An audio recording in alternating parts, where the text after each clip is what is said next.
शुरू 80 से प्रति मिनट। माननीय सभापति जी, कृषि मंत्री जी ने इस सदन में जो मांग रखी है उसका मैं समर्थन करता हूं और बधाई देता हूं कि इस वर्ष के बजट में उन्होंने कृषि के लिए काफ़ी अधिक राशि रखी है। हमारा देश एक कृषि प्रधान देश माना जाता है, लेकिन खेती और किसानों की ओर जितना ध्यान दिया जाना था पिछले सालों में वह नहीं दिया गया है। कृषि के प्रति हमारा जो दृष्टिकोण है उस के कारण कृषि की स्थिति ज्यों की त्यों रही है। अधिक राशि रखने से ही यह समस्या हल होने वाली नहीं है। इसका सही और पूरा इस्तेमाल हो, इस ओर भी हमें ध्यान देना चाहिए। स्थिति यह है कि किसान जो कि अन्न पैदा करने वाला है वही रात को भूखा सोता है। कृषि की इतने सालों बाद भी यह स्थिति है। इसको समाप्त करने के लिए हमें शीघ्र ही नीति में कुछ सुधार करना पड़ेगा। ऐसी स्थिति अधिक समय तक नहीं चलनी चाहिए। मैं माननीय कृषि मंत्री जी से प्रार्थना करता हूं कि इस बारे में तेजी से काम हो।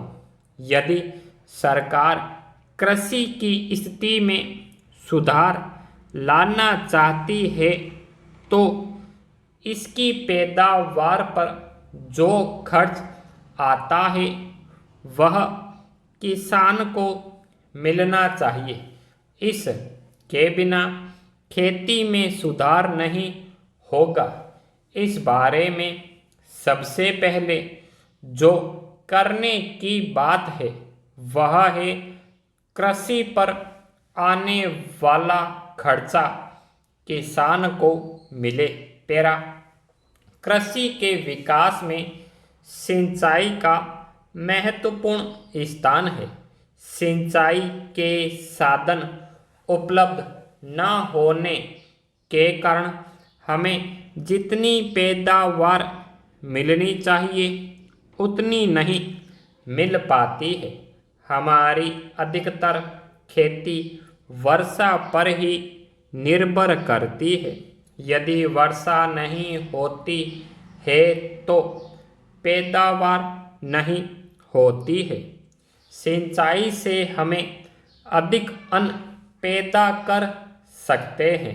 इसलिए मैं निवेदन करना चाहता हूं कि सिंचाई की जितनी भी सुविधा हो हमें किसानों को देनी चाहिए।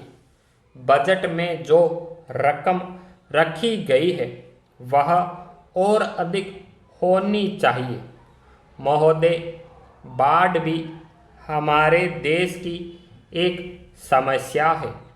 इतने बड़े देश में एक भाग में सूखा पड़ता है और दूसरे भाग में बाढ़ आ जाती है। बाढ़ को रोकने के सारे उपाय बेकार हो जाते हैं। इससे भी खेती को नुकसान होता है और पैदावार पर असर पड़ता है। हमारे खेतीहर मजदूरों को बिना काम के रहना पड़ता है और उनके परिवारों को कठिनाइयों का सामना करना पड़ता है। मैं कहना चाहता हूं कि सरकार इस ओर ध्यान दें। स्टॉप।